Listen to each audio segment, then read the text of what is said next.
Havia naquela mesma região pastores que viviam nos campos e guardavam o seu rebanho durante as vigílias da noite. E um anjo do Senhor desceu aonde eles estavam, e a glória do Senhor brilhou ao redor deles, e ficaram tomados de grande temor. O anjo, porém, lhes disse: não temais, eis aqui vos trago boa nova de grande alegria, que o será para todo o povo. É que hoje vos nasceu na cidade de Davi o Salvador, que é Cristo o Senhor. E isto vos servirá de sinal: encontrareis uma criança envolta em faixas e deitada em manjedoura. E subitamente apareceu com um anjo uma multidão da milícia celestial, louvando a Deus e dizendo: glória a Deus nas alturas, e paz na terra entre os homens, a quem Ele quer bem. E ausentando-se dele os anjos para o céu, diziam os pastores uns aos outros: vamos até Belém e vejamos os acontecimentos que o Senhor nos deu a conhecer. Foram apressadamente e acharam Maria e José e a criança deitada numa manjedoura. E vendo, divulgaram o que lhes tinha sido dito a respeito deste menino.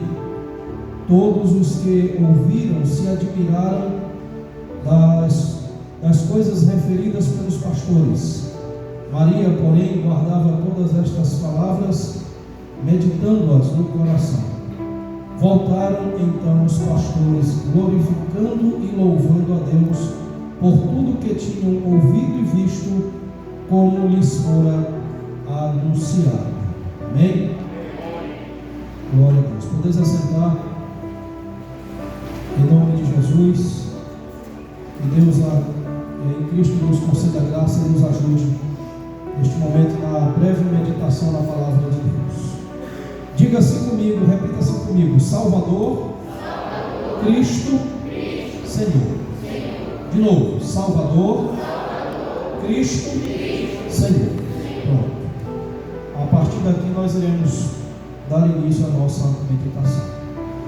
Queridos e amados irmãos, o Evangelho segundo escrito por Lucas, conforme aqui está, vamos dizer assim, conforme o próprio texto diz, o próprio Lucas diz no capítulo 1, que era dar a conhecer a um certo Teófilo os acontecimentos que se deram e os fatos que se deram durante o ministério de Jesus. Lucas, por ser um historiador médico, conforme o apóstolo Paulo o diz em uma das suas cartas, na carta de Timóteo, Lucas, ele conseguiu de uma forma mais precisa, não que os outros evangelistas não tenham tido o mesmo cuidado e o mesmo zelo, mas Lucas ele consegue mostrar com mais riqueza de detalhes alguns acontecimentos do ministério de Jesus, conforme paralelo aos demais evangelistas.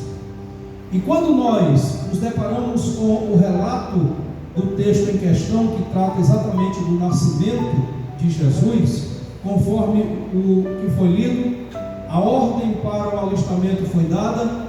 José e Maria saíram da Galileia, da cidade de Nazaré, e foram para a Judéia, para a cidade de Belém, pois eles eram oriundos daquela cidade. E lá, todos nós sabemos devido ao fato que aconteceu, quando, por não acharem hospedagem no lugar onde estavam, o menino nasceu e ali foi acolhido de forma improvisada.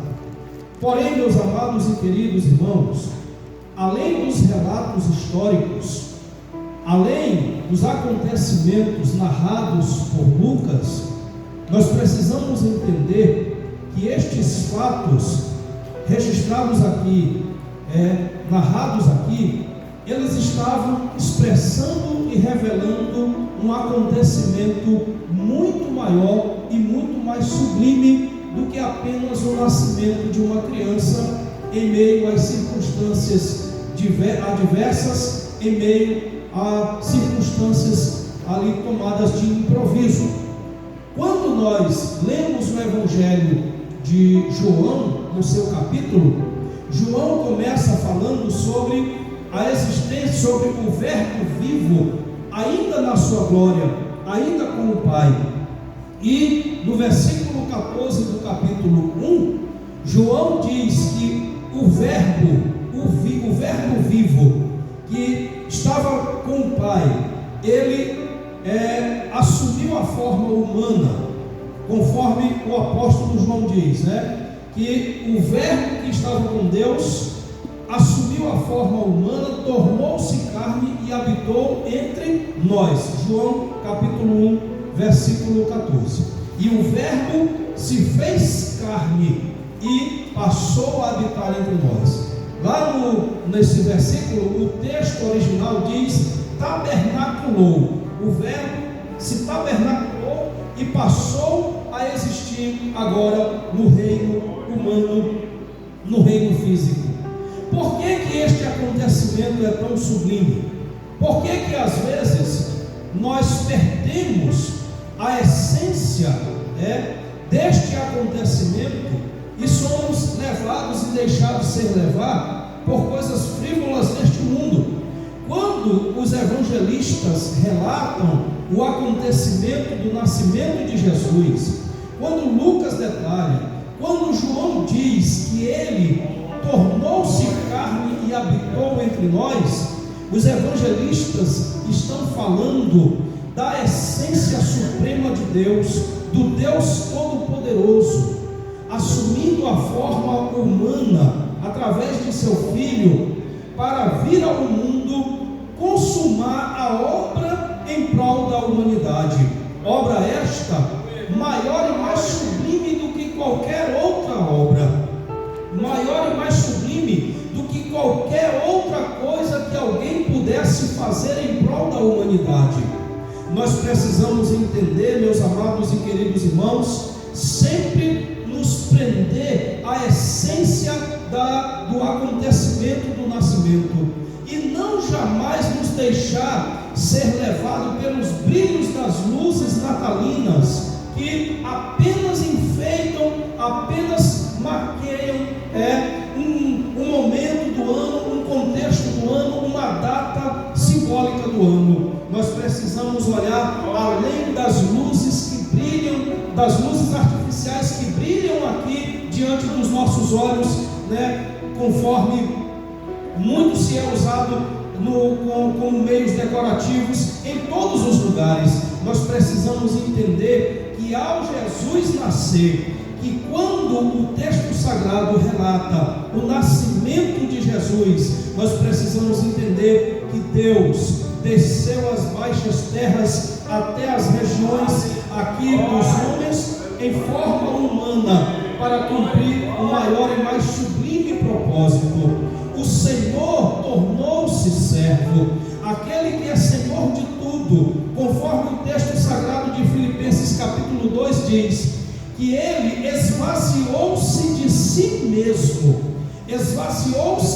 mesmo para assumir a forma de homem e morrer a morte de cruz. Por isso, quando nós lembrarmos e lermos, nós precisamos sempre entendermos a essência do acontecimento em si. Aqui o anjo, conforme o texto sagrado diz, que os pastores velavam pelos seus rebanhos nas vigílias da noite, e que de repente um ser celestial apareceu sobre aqueles homens, e o texto sagrado diz que eles foram tomados de grande temor. A palavra do anjo para aqueles homens foi: não temais, eis aqui vos trago boa nova de grande alegria, que vos será para todo o povo. É que hoje vos nasceu na cidade de Davi o Salvador, que é Cristo o Senhor.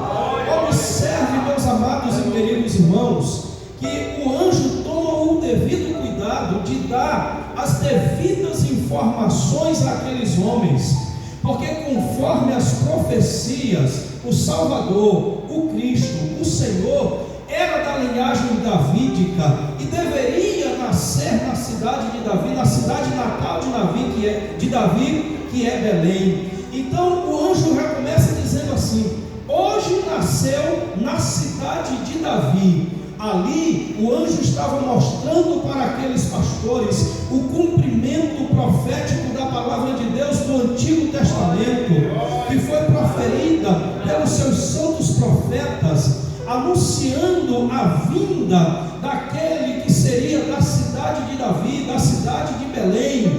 Bendito seja o Senhor. Então aqui nós já vemos o anjo mostrando para aqueles pastores, para que eles não tivessem dúvida, porque ali estava o cumprimento da palavra de Deus. Posteriormente, algum tempo depois, conforme os historiadores, provavelmente aí passados no máximo 2 anos ou pouco mais de 2 anos, os magos do Oriente chegam até o grande Herodes, o rei Herodes, perguntando: aonde está o que é nascido rei dos judeus?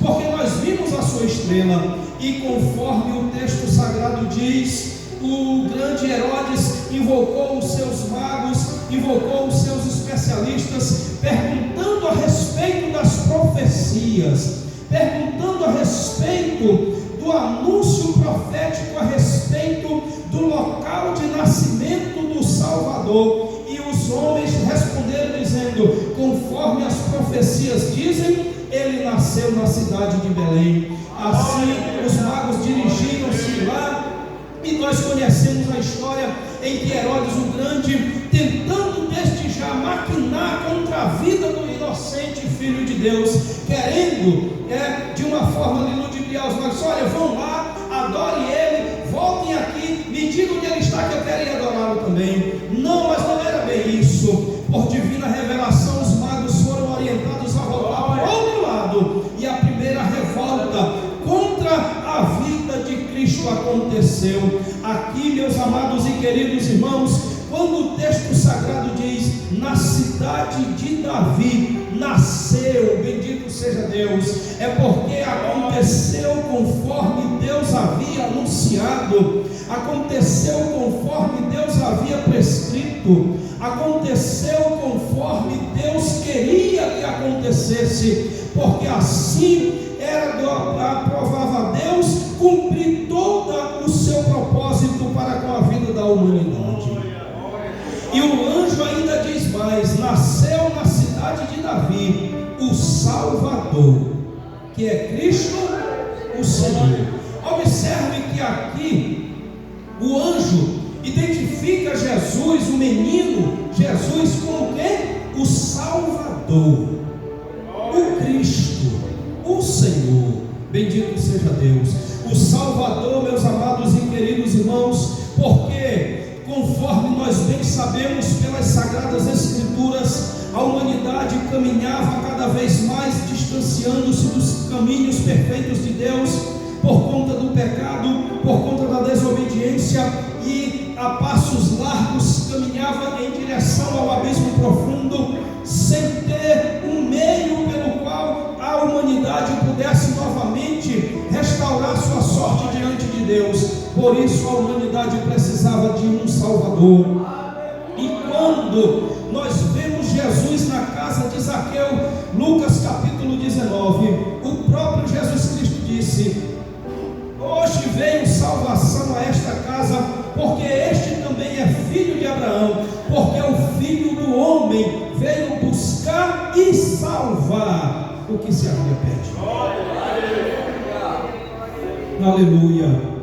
Jesus veio buscar e salvar, por isso ele é Salvador, por isso ele é o Salvador. Aleluia. Às vezes os homens procuram meios de se salvar-se de todo jeito, inventam para si meios pelos quais possam obter a salvação. O hino 18 diz, meios de salvar se inventam, clamem, roguem em seu favor a supostos mediadores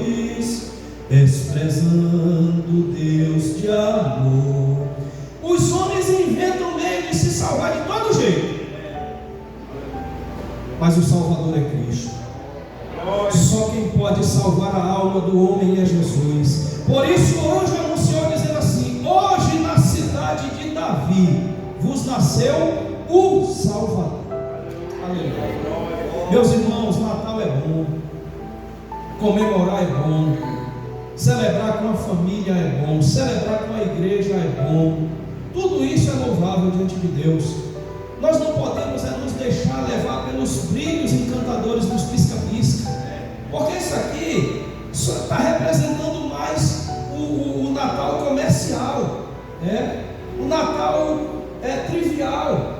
Está mostrando mais, porque na verdade, se nós formos analisar, até foge da essência, porque acabam se dando importância mais a coisas supérfluas do que realmente a essência do Natal. E o irmão Eliezer até disse uma coisa interessante: nós não sabemos que dia foi, ninguém sabe se de fato Jesus nasceu no dia 25 de dezembro. Não, nem os historiadores não têm consenso quanto a isso. Alguns pesquisadores eles atribuem o mês de outubro como o mês mais provável para o nascimento de Jesus, mas aí ninguém sabe também. Chega lá, a gente pergunta. Mas o que é interessante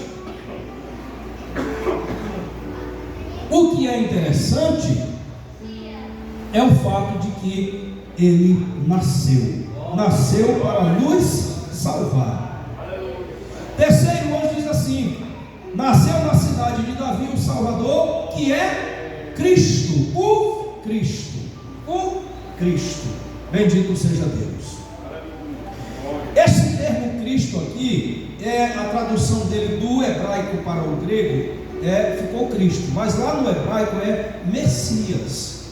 Ambos os termos, tanto Messias do hebraico como Cristo do grego, significa ungido, aquele que foi escolhido,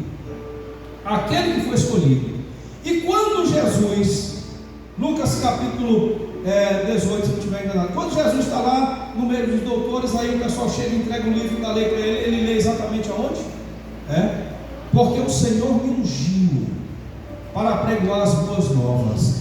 Aqui, meus amados e queridos irmãos, nós observamos o anjo dizendo aos pastores da seguinte maneira: nasceu na cidade de Davi o Salvador, que é o Cristo, o Messias, o escolhido, aquele que foi ungido por Deus para cumprir o propósito de trazer salvação para as nossas almas.